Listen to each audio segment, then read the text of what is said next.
Right, ladies and gentlemen, I'm here on the Ncaa, and I'm here to recap this game that just ended. We still got two more games to go. One of them's in the second half, one of them's about to go to halftime.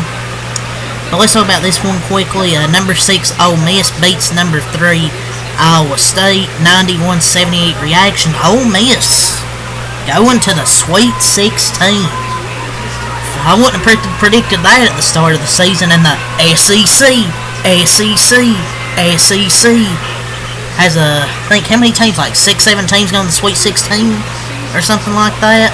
Very impressive by the SEC. Everybody try to say they were overrated just because some of their mediocre teams lost, like Texas, Georgia. But the top teams they're elite.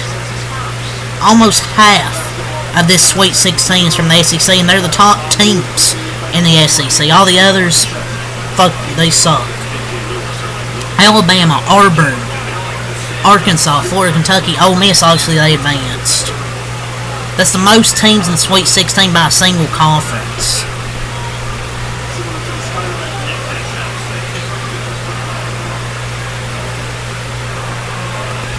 And it's the first time Ole Miss is going to the Sweet 16 since 2001.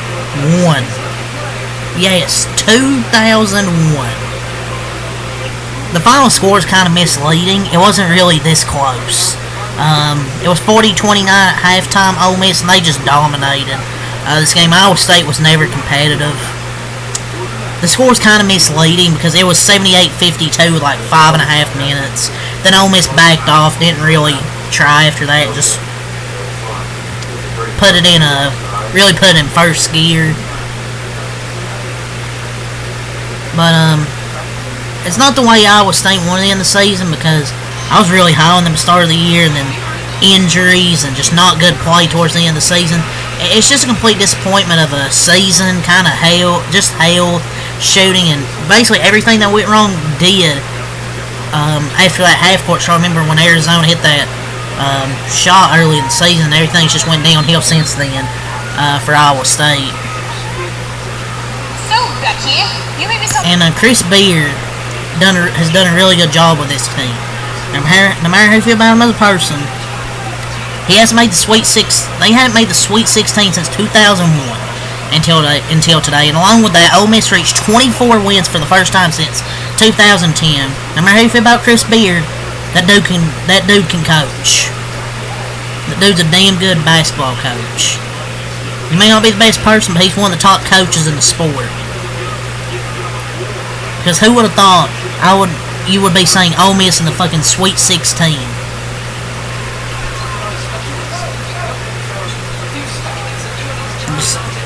I would say, unfortunately, destroyed by injuries and just not great play either. So it was really disappointing for them, because I thought they could be a contender for the championship this year, but just wasn't their year. And I would just say this result is surprising, not from the fact Ole Miss won, it's just they weren't even challenged. I mean, I know Iowa State's super injured, but I was expecting at least a challenge. But I feel like the injuries defeated kind of killed their momentum in like February. Impressive performances from Ole Miss to open their run in the tournament, 24-11 record. Fantastic display of offense. They scored 40 points in the first half, 51 in the second half. They shot fantastic from the floor this game. Usually Iowa State, you're like defense. Well, there was no defense for Iowa State. Ole Miss shot 32 of 55, 58.2% from the field. 11 of 19 from 3, 57.9%. They were 16 of 21 from the free throw line, 76.2%. 30 total rebounds, 7 offensive, 23 defensive, 15 assists, 1 block. They got 11 steals, very active defensively, and only 8 turnovers, 21 fouls. And we'll go over their stat sheet. They were led by Mr. Sean Padula. He had 20 points, 8 assists. Great game from Padula.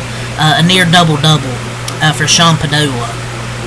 And they will either face Michigan State or New Mexico in Atlanta on Friday. Brakefield, Jamin Brakefield with 19 points off the bench. Good bench player for them. Malik Dia, 18 points, 8 rebounds. That guy's he's a dog, man, Malik Dia. Matthew Morrell with 15 points. Jalen Murray with 11 points, 3 assists. Dre Davis, 4 points, 5 rebounds. And Barnes with 4 points and 4 rebounds. To move the 24-11 Ole Miss Rebels into the next round. Iowa State, their season will end at a 25-10 record. In this game, 27-56, 48.2% from the field, 8-22 from 3, 36.4%, 16-24 from the line, 66.7%, 35 total rebounds. Really the only thing they did well in this game was rebound, especially on the offensive end with 14 total offensive rebounds, 21 defensive, 9 assists, no blocks, 5 steals, 15 turnovers, turned the basketball over a lot. Didn't shoot great from 3, and they didn't really defend the 3 well. They shouldn't defend well overall in this one, and really it was more of a blowout than what the final score shows. Curtis Jones, 26 points in this one. I don't know. I feel like most of his points came late when the game was over. Joshua Jefferson, 16 points. 8 rebounds for Joshua Jefferson. Momcilovic had a great first round tonight. Didn't have it. 5 points. Like Keyshawn Gilbert or not, they just got ran out of here. Lipsy, 7 points. He only took, 2 or 3 shots. Nate Haase with 13 points. Deshaun Jackson, 9 points. And Chatfield with 2 points and 6 rebounds. So congratulations on Ole Miss advancing to the Sweet 16. I'll go over the half scores. 40-29 first half, 51-49 second half, both in favor of Ole Miss. Cyclones trying to make a little run at the end, but I did expect Ole Miss to have a shot to beat them. I just didn't expect a fucking blowout. The Rebels were good in that SEC tournament. I thought they could be a good, decent threat in this in the tournament, but I didn't think they would just destroy Iowa State. But yeah, congratulations to Chris Beer and his team. Yeah, so I'll say peace.